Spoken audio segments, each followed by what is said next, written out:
The secret Spain hid about Leonor. The palace sits beneath the winter sky, its stone facades cold, silent, yet resonant with centuries of ceremony. Light cuts through tall windows, illuminating tapestries that have witnessed the passing of kings and the quiet steps of heirs. Here, every gesture, every measured word, is a trace in a ledger that stretches back through generations. For Princess Leonor, the crown is more than a title, it's a legacy that shapes the destiny of a nation. Continuity is not abstract here, it is embodied in visible presence. The corridors know her footsteps before she does. Portraits of monarchs watch, unblinking, their faces frozen in deliberate authority. National identity is woven into these rituals, into the cadence of proclamations, the timing of appearances, the precise ordering of obeisance. Each ritual is a link in the chain that binds Spain's past to its future. This is the living thread of continuity. By midday, the city outside hums with modern life. Yet within the palace, time bends differently. Courtiers move with purpose, not haste.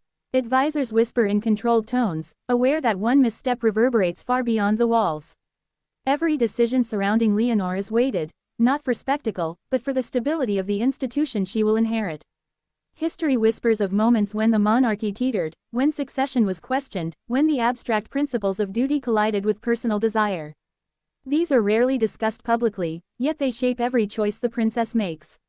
From Madrid to Berlin, from Ottawa to London, diplomats note these subtleties. Their eyes are on Spain not for gossip, but for the reflection of global institutional credibility. By her 15th birthday, the pressure of expectation is tangible. Every public engagement, every speech, is rehearsed against a backdrop of centuries-old protocol. Continuity demands precision. Any deviation could ripple into unforeseen consequences, political, symbolic, constitutional. And yet, within the palace, some details remain deliberately unspoken. Decisions are observed but not fully revealed. The mystery is controlled, yet persistent, as if the walls themselves hold their own counsel. There is a balance that must be maintained. Desire is secondary. Duty outweighs personal inclination. The institution has survived revolutions, war, scandal, and shifting international orders. Now, it rests in the poised composure of a young princess, who embodies both the weight of history and the hope of future stability. At times, the world watches without realizing it. The United States, Australia, Canada, all measure Spain's governance as a reflection of structural resilience, not personal charm. An unresolved question hovers in the palace chambers. What is concealed is not scandal, but control. Decisions are postponed, statements carefully phrased, appearances calibrated. These absences of detail speak as loudly as proclamations. They are signals to insiders and a test of patience to observers. Continuity is preserved precisely because the unknown exists. The rhythm of duty accelerates as the princess approaches her majority. Advisors project scenarios, simulate contingencies, weigh symbolic gestures against constitutional expectation. Spain's allies monitor these projections quietly, interpreting subtle shifts as reflections of national identity. What appears small in Madrid may have ripples reaching Berlin or London. The living thread of continuity must be neither broken nor stretched too thin. By the 10th minute, the strain of expectation becomes evident. Ceremonial rehearsals, legal briefings, public appearances, each is measured to the second. Midday audiences blend into evening consultations. The palace functions like a precise machine, and Leonor, though young, is both operator and heir apparent. A crisis is approaching, not of her making, but of inheritance. It will test the very structures that have endured centuries. The public sees elegance, composure, and tradition. The unseen framework is far more complex. Ministers, advisors, and courtiers maintain a delicate lattice of influence. Nothing is left to chance. Every ceremonial smile, every gesture of grace, reinforces the enduring architecture of authority. The crown is a symbol, but also a responsibility whose weight is quantified in actions rather than words. As years pass, the palace becomes a theater where history and expectation intersect. Certain decisions remain intentionally opaque.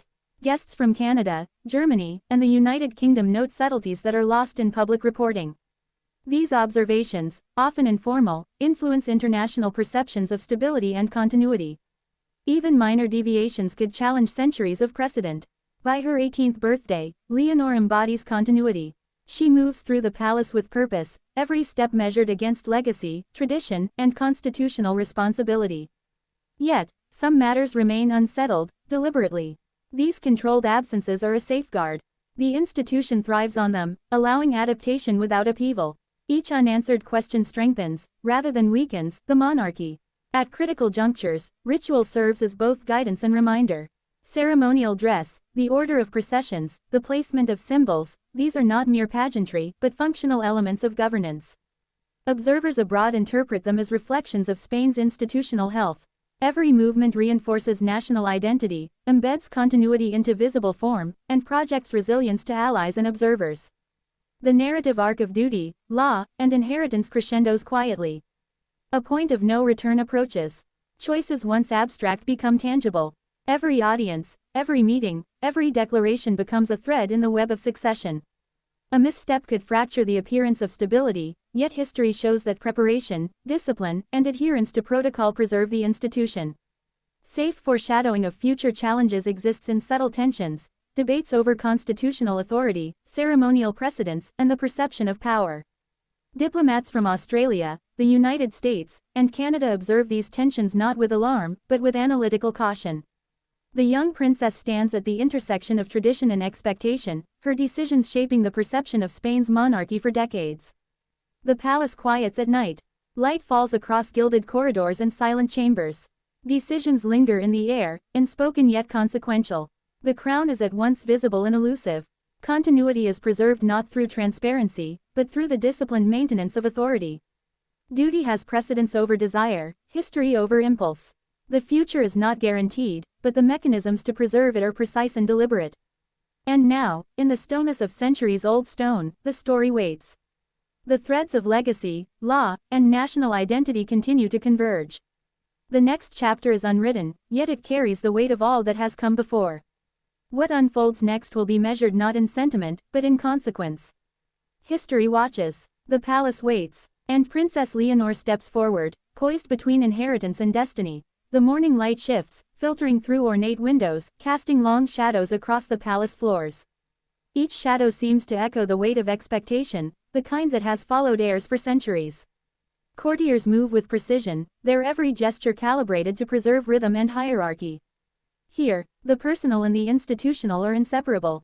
Every glance, every pause, every note of protocol is part of a living framework that ensures Spain's monarchy remains unbroken. The young princess emerges into public spaces with a measured composure that belies her age. Cameras capture her posture, the tilt of her head, the subtle discipline of her gestures, but the true narrative is never on film. Behind the scenes, advisors coordinate with a meticulousness that borders on obsession. Continuity is not abstract here, it is embodied in visible presence.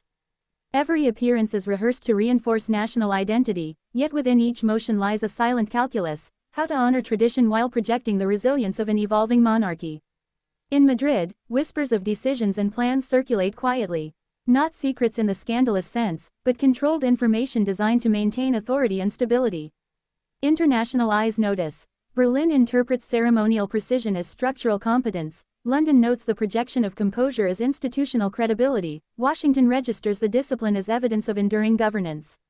These perceptions ripple outward, reinforcing Spain's standing on the global stage without drawing attention to the internal calculations that sustain it.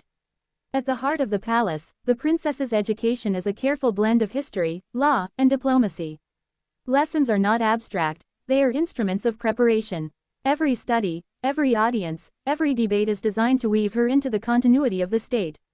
She learns not only the legacy she will inherit, but also the architecture of the institution she will represent.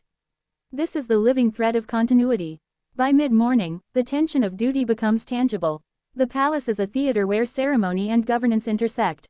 Advisors adjust schedules, align public engagements, and fine-tune appearances. Even minor deviations could alter perception, domestically and abroad. National identity is woven into these rituals. Each carefully executed movement reinforces stability while demonstrating the monarchy's capacity to endure through generations. And yet, despite all control, a subtle uncertainty lingers. Not in the sense of fear, but in the acknowledgement that the crown is both a privilege and a responsibility whose consequences extend beyond immediate understanding. This duality, the visible precision and the unspoken complexity, is the essence of what Spain has hidden. It is a truth not of scandal, but of calculated stewardship, a truth that will continue to shape the young princess's path, and the institution she will one day fully command. Afternoon light stretches across the palace gardens, illuminating fountains and manicured hedges, yet the serenity is deceptive. Behind the ornamental walls, decisions are made in quiet rooms where the weight of centuries hangs in every gesture. Advisors confer in hushed tones, not about opinion, but about precision, how every public moment, every gesture of the princess, reinforces the continuity of the monarchy. Continuity is not abstract here, it is measured in protocol, rehearsed in motion, and visible in the disciplined comportment of the air. The princess moves through this world with poise, aware that every step is observed, not merely for form, but for the signals it sends.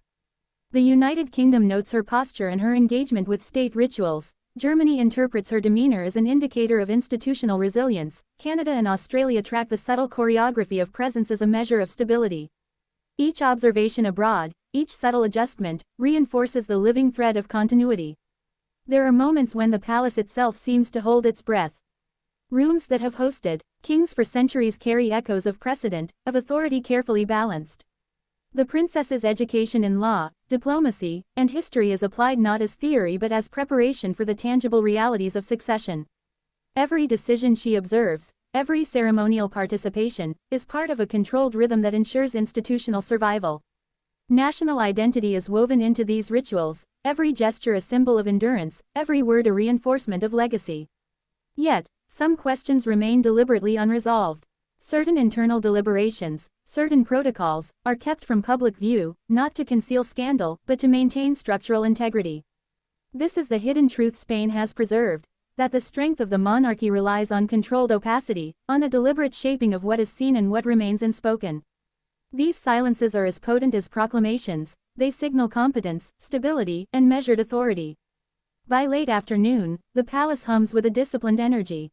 Every meeting, every audience, every rehearsal is calibrated to support the legacy axis, that for Princess Leonor, the crown is more than a title, it is the continuation of history, the embodiment of national identity, and the tangible expression of institutional continuity. The world watches quietly, understanding not the private calculations, but the visible manifestation of a monarchy preparing its heir with precision, care, and a vigilance that spans generations. Evening descends over the city, casting long shadows through the palace's high arches. The stillness of the corridors contrasts with the meticulous activity behind closed doors. Advisors move with quiet urgency, reviewing schedules, correspondence, and ceremonial minutiae. Each detail is weighed against centuries of precedent, every decision aligned with the preservation of authority. Continuity is not abstract here, it is structured, rehearsed, and embodied in every act, visible and invisible alike. The young princess appears at a formal audience, her posture measured, her voice controlled. Every movement is deliberate, signaling composure and reinforcing the institution she will inherit. International observers note these gestures. Washington interprets discipline as evidence of stable governance, London as the projection of legitimacy, Berlin as a demonstration of structural endurance. Even the smallest deviation could alter perception, yet the visible thread of continuity is never broken. Within the palace, certain matters remain intentionally unspoken. These are not scandals, but calculated absences, decisions deferred, deliberations private, ceremonial variations subtle. They exist as safeguards, ensuring that the monarchy retains flexibility while projecting stability. National identity is woven into these moments, and the crown's weight is both a symbol and a test. Each controlled silence, each invisible decision, reinforces the living thread of continuity. The strain of expectation grows more tangible as night approaches. Preparations for state functions, legal briefings, and ceremonial rehearsals demand precision. The princess moves through her responsibilities with discipline, learning the rhythms of authority, the subtle hierarchies, and the mechanisms that sustain institutional stability. This is the hidden truth Spain has preserved, that survival of the monarchy relies not only on presence but on mastery of the unseen forces that shape perception and legitimacy. Even as the day concludes, the palace remains a locus of quiet calculation. Shadows lengthen, yet the structures of power and ritual hold firm. For Princess Leonor, every step taken in the glow of the evening is both a rehearsal and a declaration, that duty outweighs desire, that history is embodied in her presence, and that the living thread of continuity continues unbroken, poised for the challenges yet to come. Night deepens across the palace, the city lights below flickering like distant stars. Inside, corridors are quieter, but the pulse of duty remains. Advisors confer in small, Controlled clusters, reviewing legal texts, ceremonial schedules, and subtle communications meant only for a select few. Every action is designed to preserve not just the appearance of stability, but its reality. Continuity is measured in discipline, rehearsed gestures, and the careful sequencing of decisions. The princess moves with quiet confidence, aware that each audience, each address, carries more than form, it carries consequence. The United Kingdom observes the precision of her posture, the United States notes the calibration of her words, Germany registers the subtle conveyance of authority. These observations are not casual, they are reflections of Spain's institutional credibility projected across the globe. National identity is woven into every ritual she performs, every gesture, every bow, every pause signals a continuity that transcends generations. There are deliberate absences in her public record, moments that are never explained but that shape perception. These are not secrets of scandal, but mechanisms of control. Protocols withheld, statements deferred, appearances staggered, they are designed to maintain a delicate balance between transparency and authority. The crown's weight is both visible and invisible, and its power is exercised as much in restraint as in display. The palace functions as a living instrument, each chamber, each advisor, each ritual a note in a symphony of governance that stretches back centuries. By the later hours, the strain of succession becomes tangible. Every decision, ceremonial or administrative, is analyzed for ripple effects. The young princess's education, her rehearsals in diplomacy and law, her measured interactions, all are instruments in the careful orchestration of institutional endurance. Continuity is not abstract, it is embodied in her presence, in the discipline of her actions, and in the controlled opacity that has allowed the monarchy to survive decades of scrutiny and change. Even as midnight approaches, the palace remains a theater of quiet calculation.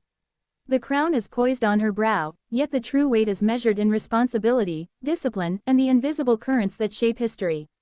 Hidden truth. The threads of legacy continue, taut and resilient, ready to bear the pressures of a future still unfolding, observed and interpreted by the world, but known fully only within these walls.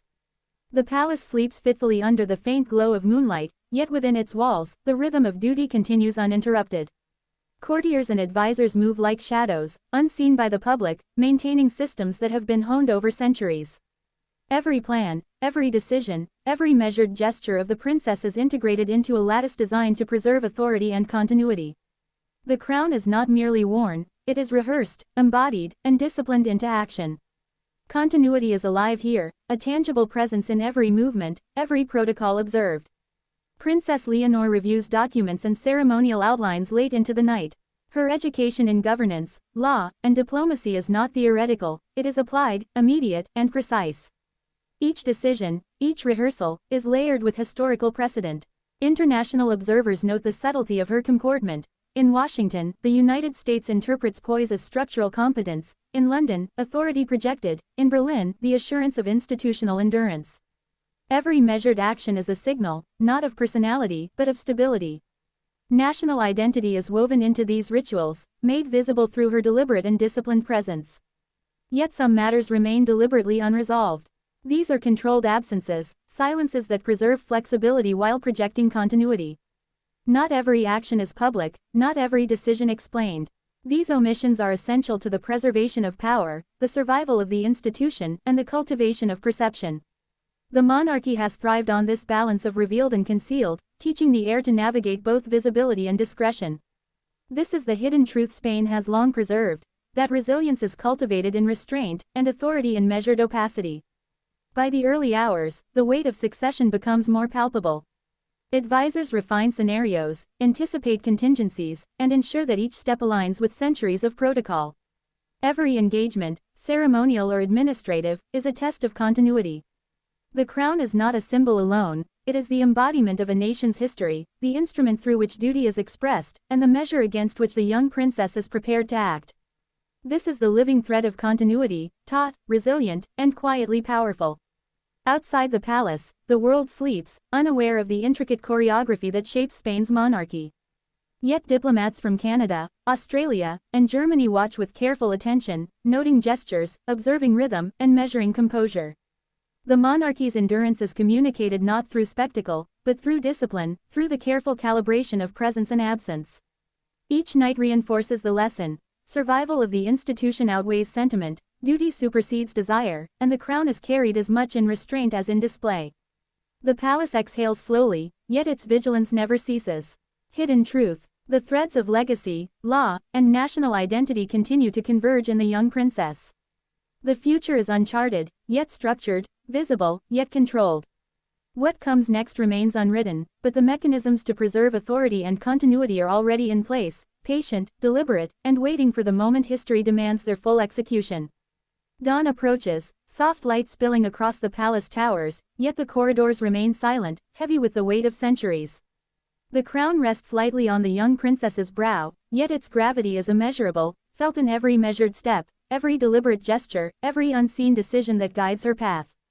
Continuity is not abstract, it is the quiet, disciplined orchestration of centuries of law, ritual, and precedent, made tangible in her presence.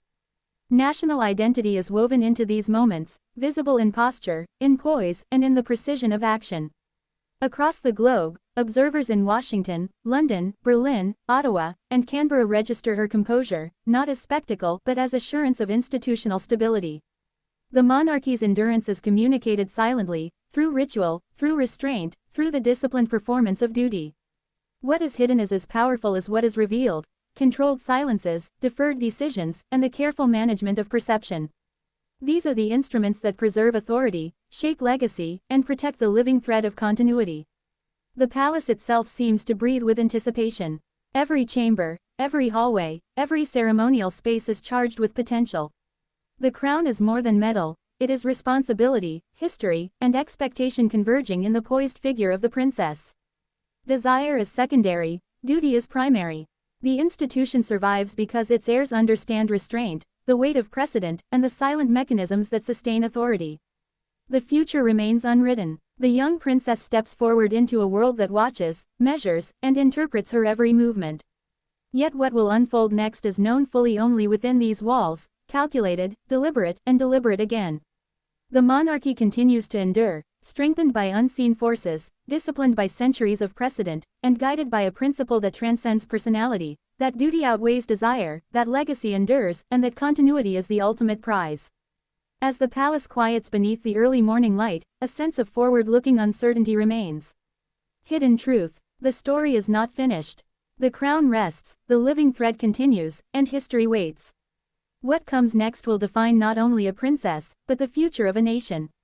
And in that moment, standing at the edge of centuries, it is clear, the next chapter is both inevitable and undecided, poised between inheritance and destiny.